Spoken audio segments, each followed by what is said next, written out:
सुबह से दोपहर हो गई है इस जंगल में भटकते भटकते, लेकिन एक भी ऐसा पेड़ नहीं मिला जिसकी लकड़ियां काटकर बेच सकूं। अगर आज भी खाली हाथ गया तो दुर्गा फिर से नाराज हो जाएगी। लेकिन मैं क्या करूं? यहाँ रुककर भी तो कोई फायदा नहीं। घर ही जाता हूं। इस गर्मी में मरने से अच्छा है कि दुर्गा की 2 कड़वी बातें सुन लूंगा। इस प्रकार सोचकर आज भी सुरेश खाली हाथ ही अपने घर की तरफ लौट आता है। उसकी पत्नी दुर्गा उसका घर के बाहर खड़ी इंतजार कर रही थी। हर रोज की तरह आज भी खाली हाथ आए हो या आज लकड़ियां बेचकर कुछ लाए हो? भाग्यवान, मुझे माफ कर दो। मैं पूरे जंगल में घूम आया, लेकिन आज भी जंगल में कोई सूखा पेड़ नहीं मिला जिससे मुझे अच्छी लकड़ियां नहीं मिल पाईं। हाय रे मेरी फूटी किस्मत, कैसे आदमी से ब्याह कर लिया है जो घर में 1 पैसा तक नहीं लेके आता। ऐसे कैसे गुजारा होगा हमारा? तुम चिंता मत करो भाग्यवान, मैं कल जंगल के उस पार जाऊंगा जहां शायद ही कोई और जाता होगा। शायद वहां अच्छी लकड़ियां मिल जाएं। अब जल्दी से मेरे लिए खाना ले आओ, बहुत भूख लगी है, सुबह से कुछ नहीं खाया। कहाँ से लाऊं खाना? कुछ कमा कर लाते तो शायद कुछ बना भी देती। मैं भी तुम्हारी वजह से सुबह से भूखी बैठी हूँ। सुनो जी, मैं अभी कह देती हूँ, या तो कोई दूसरा काम शुरू करो, वरना मैं तुम्हें छोड़कर अपने मायके चली जाऊंगी। अरे भाग्यवान, मैंने अभी तो कहा ना, कल मैं जंगल के उस पार जाऊंगा। मुझे पूरा विश्वास है कि वहां मुझे ढेर सारी अच्छी लकड़ियां मिलेगी। तुम गुस्सा मत करो। सुनो जी, हमारी शादी को 8 महीने हो गए हैं। मैं 7 महीने से यही सुनती आ रही हूँ, लेकिन तुम हर रोज खाली हाथ घर आते हो। अब बहुत हो गया लकड़ी काटने का काम। कल कोई और काम ढूंढो और घर पर पैसे ले आओ। अगर कल भी खाली हाथ वापस आए तो मैं कह देती हूँ, मैं अपने मायके चली जाऊंगी और फिर वापस कभी नहीं आऊंगी तुम्हारे पास। इतना कहकर दुर्गा वहां से चली जाती है। अपनी पत्नी के मुंह से ऐसी बातें सुनकर सुरेश काफी परेशान हो जाता है।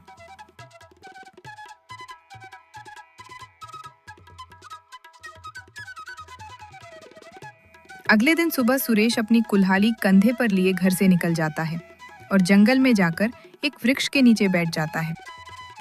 हे भगवान, ये मेरी कैसी परीक्षा ले रहे हो? अगर आज मैं पैसे नहीं लेकर जाऊंगा तो दुर्गा घर छोड़कर चली जाएगी। लेकिन कुछ काम करने के लिए मेरे पास पैसे भी तो नहीं हैं। बिना पैसों के क्या काम करूं?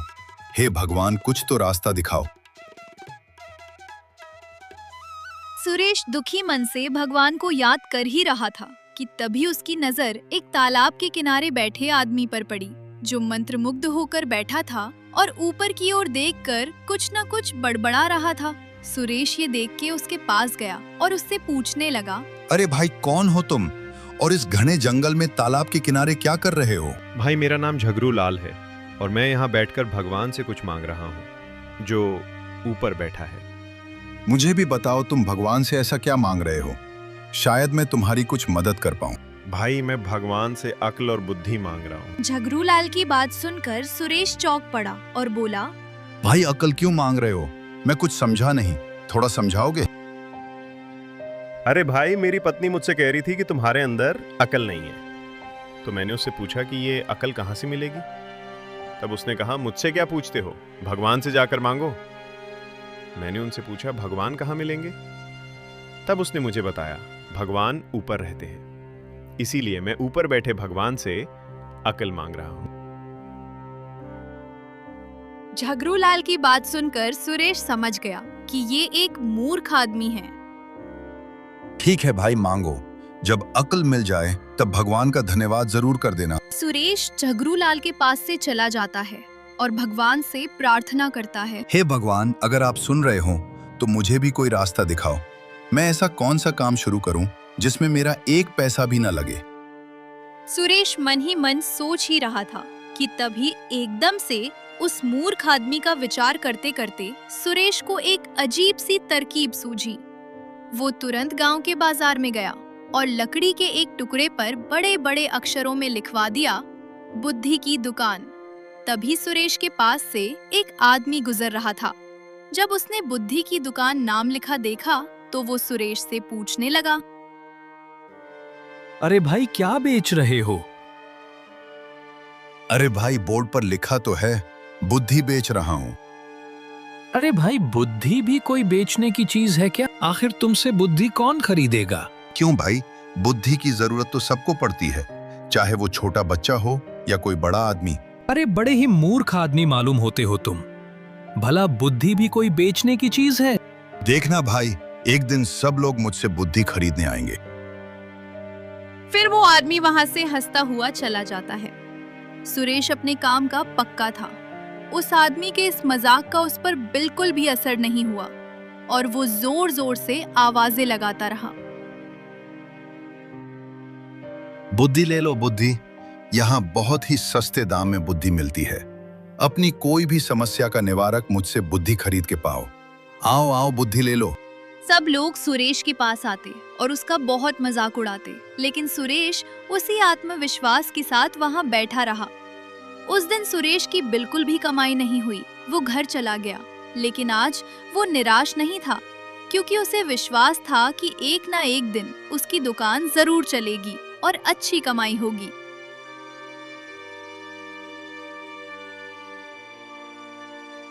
क्या हुआ जी, कहाँ चले गए थे? आज इतना लेट कैसे हो गए? कुछ पैसे लाए या नहीं? भाग्यवान, मैंने नया काम शुरू किया है। तुम देखना, जल्दी ही हमारे अच्छे दिन आएंगे। काम? कैसा काम? और उस काम के लिए पैसे कहाँ से आए?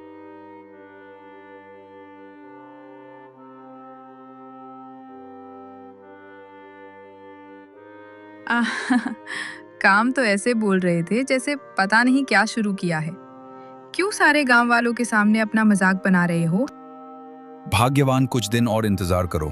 तुम देखना, मुझे पूरा विश्वास है इस धंधे में खूब पैसा आएगा। अगर ऐसा नहीं हुआ तो उसके बाद जो तुम कहोगी वही होगा। दुर्गा सुरेश की बात मान जाती है। सुरेश को विश्वास था कि एक दिन सब ठीक हो जाएगा। दूसरी तरफ उसी गांव में मनीराम नाम का एक व्यापारी रहता था। उसके पास बहुत सा धन और जायदाद थी, लेकिन वो बहुत ही कंजूस भी था। उसके लड़के का नाम रोहन था। रोहन एक 17 साल का लड़का था जो दिमाग से बहुत ही सीधा था। उसकी पढ़ाई में बिल्कुल भी मन नहीं लगता था। उसका ध्यान हर समय खेल कूद में रहता था। एक दिन वो खेल कूद कर शाम को घर आता है तो उसके पिता दरवाजे के बाहर खड़े हुए थे। सुनती हो, ये देखो तुम्हारा लाडला आया है, इसकी आरती उतार दो। क्या जी, आप भी हर वक्त बेचारे को डांटते रहते हो? क्या हो गया? अगर दोस्तों के साथ थोड़ा सा वक्त खेल आता है तो क्या हो जाता है? तुम्हारे इसी लाड प्यार की वजह से इसको कभी बुद्धि नहीं आएगी। ये बस मूर्ख का मूर्ख रहेगा। बापू, पर ये बुद्धि कहाँ मिलेगी जो मेरे में नहीं है? तुम्हें तो बुद्धि की खेती करनी चाहिए, तभी तुम्हें बुद्धि मिलेगा। बड़ा आया, बुद्धि कहाँ मिलेगी पूछने वाला। अब तो मैं बुद्धि की खेती करके ही रहूंगा, फिर मेरे पास भी बहुत सारी बुद्धि होगी। बापू को भी दिखाऊंगा कि मेरे अंदर बहुत बुद्धि है।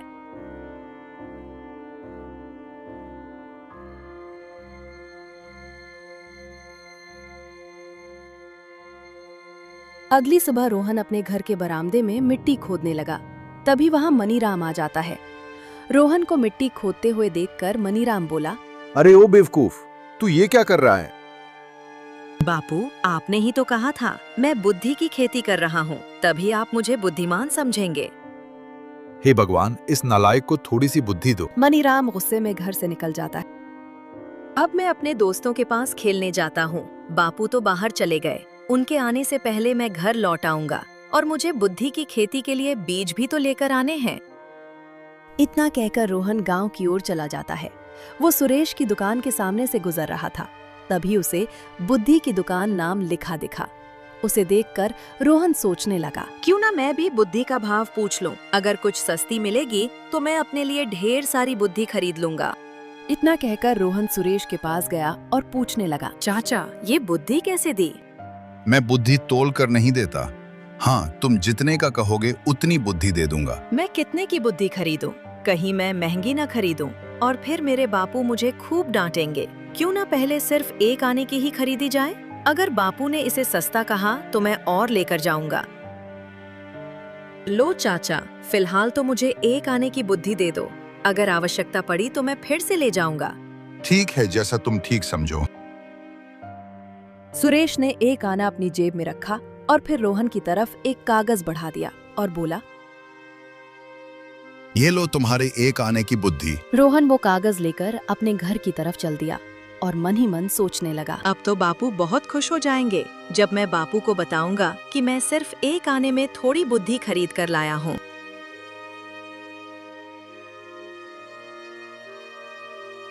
वो घर पहुंचकर तुरंत अपने बापू के पास जाकर बोला, बापू ये देखो, मैं एक आने में बुद्धि खरीद कर लाया हूँ। अब तो मुझ में भी थोड़ी बुद्धि आ जाएगी। रोहन की ये बात सुनकर सेठ मनीराम चौंक गया और बोला,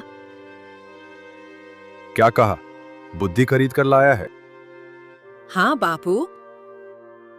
ला तो जरा दिखा मुझे, मैं भी तो देखूं आखिर तू कौन सी बुद्धि खरीद कर लाया है। मनीराम ने वो कागज देखा तो उस पर कुछ शब्द लिखे हुए थे। जब दो व्यक्ति कहीं पर लड़ाई कर रहे हों तो उन्हें खड़ा होकर देखना बुद्धिमानी नहीं है। ये पढ़कर मनीराम गुस्से में आ गया और रोहन से कहने लगा, अरे मूर्ख निकम्मे, तूने एक आना गड्ढे में डाल दिया। भला ये कौन नहीं जानता कि दो व्यक्तियों की लड़ाई को खड़े होकर देखना ठीक बात नहीं है। अपने मूर्ख बेटे को डांटने के बाद मनीराम दौड़ता हुआ सुरेश की दुकान पर आ गया और कहने लगा, अरे बेईमान, तूने मेरे बेटे को मूर्ख समझकर ठग लिया है। मेरे पैसे वापस कर दे, नहीं तो मैं मुखिया जी को खबर करता हूँ। आप बेकार में ही गुस्सा कर रहे हैं श्रीमान जी। आपका बेटा अपनी इच्छा से बुद्धि खरीद कर गया था। अगर आप फिर भी चाहते हैं तो मेरी चीज मुझे वापस कर दीजिए, आपके पैसे आपको मिल जाएंगे। मनीराम ने तुरंत वो कागज निकाला और कहा, लो पकड़ो अपनी अमानत और मेरे पैसे मुझे वापस दे दो। तभी सुरेश ने अपना कागज का टुकड़ा लिया और मनीराम को पैसे वापस दे दिए। पास खड़ा एक दुकानदार ये सब देख रहा था। ये सब देखकर वो मन ही मन सोचने लगा, क्यों ना एक बार इस सुरेश को आजमाया जाए। मैं भी तो देखूं आखिर ये कैसी बुद्धि बेच रहा है। इतना कहकर वो दुकानदार सुरेश के पास गया और बोला, भाई मुझे 5 रुपए की बुद्धि दे दो। सुरेश ने एक कागज का टुकड़ा उस दुकानदार को दे दिया। दुकानदार एक तरफ गया और उसमें जो लिखा हुआ था उसको पढ़ने लगा। जब भी दो इंसानों की लड़ाई हो रही हो तब उसे कभी नहीं देखना चाहिए। ठीक है, मैं ये बात अपने जीवन में जरूर अमल करूंगा। जहां भी दो इंसान की लड़ाई हो रही होगी मैं तुरंत वहां से चला जाऊंगा। उसी गांव का एक मुखिया था जिसका नाम था मंगल प्रसाद। उस मुखिया के 2 खास सेवक थे। एक दिन दोनों सेवक फल और सब्जी खरीदने के लिए बाजार में गए हुए थे। उनमें से एक सेवक दुकान पर जाकर कहने लगा, अरे वाह, ये तरबूज तो कितना हरा है और पका हुआ है। मुखिया जी इसे खाकर बहुत ही खुश हो जाएंगे। मैं पहले यहीं खरीद लेता हूँ। वो दुकानदार के पास जाकर बोला, अरे भाई सुनो जरा, वो तरबूज कितने का दिया? सिर्फ 2 आने का है भाई साहब, बहुत ही अच्छा तरबूज है। अच्छा ठीक है, लाओ इसे मुझे दे दो। इससे पहले कि दुकानदार तोलकर तरबूज उसे देता, इतने में दूसरे सेवक की नजर उस तरबूज पर पड़ी और वो तुरंत बोल पड़ा, ठहरो भाई, ये तरबूज तुम मुझे दे दो। इससे पहले कि वो दुकानदार कुछ और बोल पाता, उस दूसरे सेवक ने 5 आने दुकानदार के हाथ पर रख दिए। तो वो पहला सेवक कहने लगा, नहीं भाई, मैं पहले आया हूँ। हमारी बात पहले ही हो चुकी है, इसलिए तुम ये तरबूज मुझे दे दो। नहीं, ये नहीं हो सकता। मैंने इससे पहले ही तुम्हें तरबूज के पैसे दे दिए थे। ये तरबूज मेरा हो गया है। दुकानदार अब सोच में पड़ गया था। ये सब क्या माजरा है? ये दोनों तो लड़ने लगे हैं। कहीं मामला मारपीट तक ना पहुंच जाए, क्योंकि ये दोनों शायद मुखिया जी से इनाम लेने के लिए ऐसा कर रहे हैं। मुझे एक तरफ हो जाना चाहिए। उसे सुरेश से ली गई बुद्धि याद आ जाती है। वो तुरंत वहां से खिसक गया। यहाँ पर दोनों सेवकों की लड़ाई हो रही थी। आज तो मैं तुम्हें छोड़ूंगा नहीं। हाँ, तो मैंने भी कोई पैरों में पायल नहीं पहनी है। तभी अकस्मात रोहन वहां से गुजर रहा था। जब उसने दोनों सेवकों को लड़ते हुए देखा तो सोचा, इन दोनों की आपस में लड़ाई क्यों हो रही है, मुझे पता करना चाहिए। एक तो रोहन था ही मूर्ख, दूसरा वो उनके नजदीक ही खड़ा होकर उनकी लड़ाई देखने लगा और उनकी बातें सुनने लगा। अचानक उन दोनों की नजर रोहन पर पड़ गई। दोनों उसकी तरफ आए और बोले, सुनो लड़के, तुम हमारे गवाह हो। बीच बाजार में इसने जो मेरी बेइज्जती की है उसकी गवाही तुमको ही देनी पड़ेगी। सुनो लड़के, तुम मेरे भी गवाह हो। भगवान के वास्ते तुमको मुखिया जी के सामने सारी बात सच सच बतानी पड़ेगी। मूर्ख रोहन को कुछ भी समझ में नहीं आ रहा था। उसने अपना सिर हिला दिया और वहां से चला गया। जब दोनों सेवक दुकान के आगे से चले गए तो दुकानदार अपनी दुकान पर वापस आ गया और कहने लगा, ये तो अच्छा हुआ। अगर मैंने लड़ाई न देखने का ज्ञान सुरेश से न खरीदा होता तो मैं आज मनीराम के बेटे की जगह पर फंस गया होता। अब ये रोहन जरूर किसी बड़ी मुसीबत में फंसेगा। उन दोनों सेवकों ने अपनी अपनी शिकायतें मुखिया जी के पास जाकर की। तो फिर मुखिया जी ने ये सब साबित करने के लिए रोहन के पास अपना संदेश पत्र भेजा। रोहन ने वो पत्र पढ़ा। एक पत्र पहले सेवक की तरफ से लिखा गया था। उसमें लिखा था, अगर तुमने मेरी पक्ष में गवाही ना दी तो तुम्हारे लिए अच्छा नहीं होगा, समझा? दूसरा पत्र दूसरे सेवक की तरफ से लिखा गया था, तुम्हें मेरे पक्ष में ही गवाही देनी होगी, नहीं तो तुम मुर्गे की मौत मारे जाओगे। ये दोनों पत्र पढ़कर रोहन और मनीराम चौंक गए। फिर रोहन ने सारी बात अपने बापू को बताई, जिसे सुनकर मनीराम पूरी तरह से चौंक गया। अब तो तुम बुरी तरह से फंस गए हो। केवल एक ही इंसान हमें इस मुसीबत से निकाल सकता है और उसी से जाकर हमें सलाह लेनी चाहिए, क्योंकि उसने जो बुद्धि की बात लिखकर तुम्हें दी थी वही गलती तुमने कर दी। बस फिर क्या था? दोनों बाप बेटे सुरेश के पास आ पहुंचे। मनीराम ने सारा हाल सुरेश को सुनाया, जिसे सुनकर सुरेश ने कहा, मैं सलाह तो दे दूंगा, लेकिन अब 20 आना लगेंगे। मुझे मंजूर है, ये लो रुपए। अच्छा तो सुनो, तुम जब भी मुखिया जी के सामने जाओ, मुखिया जी के सामने पागल जैसे बन जाना, और जब वो तुमसे कुछ पूछे तो उल्टा सीधा बोलते हुए ऊट पटांग बातें करते रहना।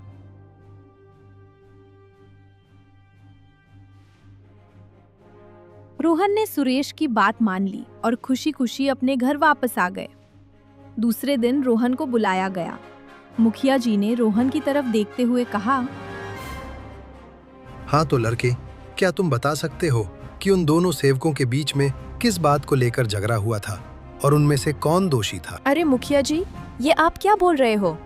आप ऐसा कीजिए कि उन दोनों सेवकों को अभी के अभी यहाँ पर बुला लीजिए। उनको देखकर पता कर लेना कौन दोषी है।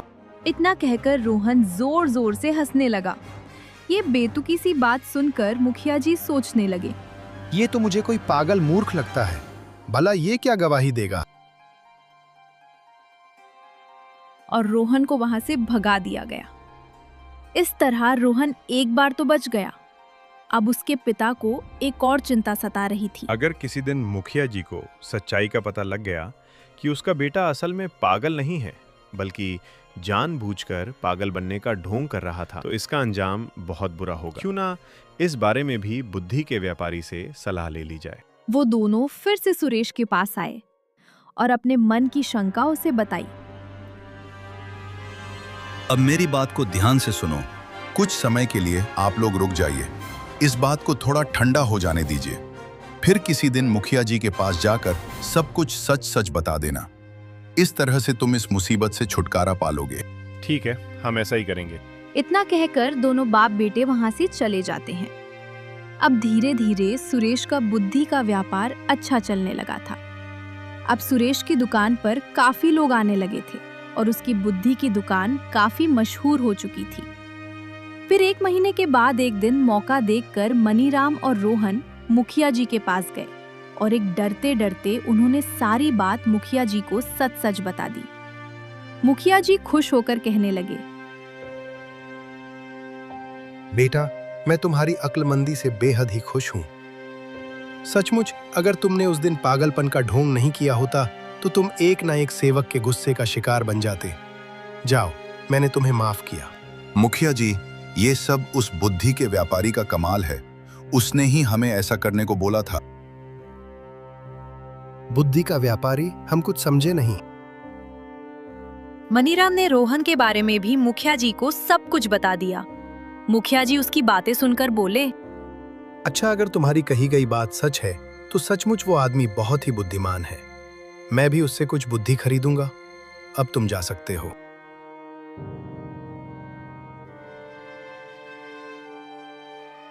अगले दिन मुखिया जी ने सुरेश को अपने पास बुलाया। सुनो सुरेश, मैंने तुम्हारी बहुत ही चर्चा सुन ली। क्या तुम मुझे भी कुछ बुद्धि बेच सकते हो? सुरेश बिना किसी झिझक के बोला, जरूर मुखिया जी, लेकिन मैं उसकी कीमत 500 स्वर्ण मुद्राएं लूंगा आपसे।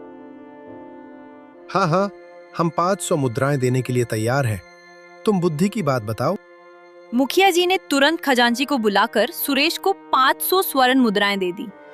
स्वर्ण मुद्राओं की थैली लेने के बाद सुरेश ने एक कागज पर कुछ लिखा और वह कागज मुखिया जी की तरफ बढ़ा दिया। उस पर लिखा था, बिना सोचे समझे और बिना अच्छी तरह विचार किए कोई भी काम नहीं करना चाहिए, किसी की भी बात नहीं माननी चाहिए।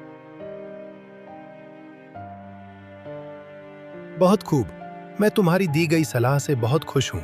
अगर आवश्यकता पड़ी तो मैं तुमसे और भी बुद्धि खरीदूंगा। अब तुम जा सकते हो। धन्यवाद मुखिया जी। इतना कहकर सुरेश वहां से चला गया और अपनी दुकान पर वापस आ गया। उसके बाद मुखिया जी ने सुरेश को बुलावा भेजा। सुरेश को देख मुखिया जी बहुत ही खुश हो गए और कहने लगे, मेरे पास सलाहकार का पद खाली है और मैं चाहता हूँ कि आज से तुम ये पद संभाल लो। सुरेश ये बात सुनकर बहुत खुश हो गया और कहने लगा, मुखिया जी, मैं इतने बड़े पद के लायक तो नहीं हूँ, फिर भी मैं आपको भरोसा दिलाता हूँ कि मैं आपके सम्मान और विश्वास को कभी ठेस नहीं पहुँचने दूंगा। ये सुनकर मुखिया जी बहुत ही खुश हुए। उन्होंने सुरेश को अपना नया सलाहकार घोषित कर दिया। अब सुरेश सलाहकार बनकर मुखिया जी के पास आने लगा और न्याय के लिए पेश होने वाली सभी समस्याओं के मामलों को सुनकर उनका निपटारा करने लगा। उसकी अक्लमंदी और समझदारी से लिए हुए फैसलों से हर कोई संतुष्ट था।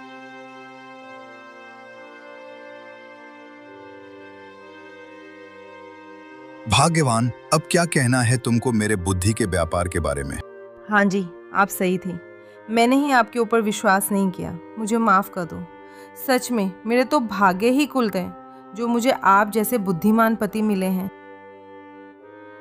हाँ भाग्यवान, मैंने कहा था ना, एक दिन सब ठीक हो जाएगा। सलाहकार बनने के बाद अब सुरेश के जीवन में अच्छे दिन आ गए थे। अब वो दोनों खुशी खुशी अपना जीवन व्यतीत करने लगे थे।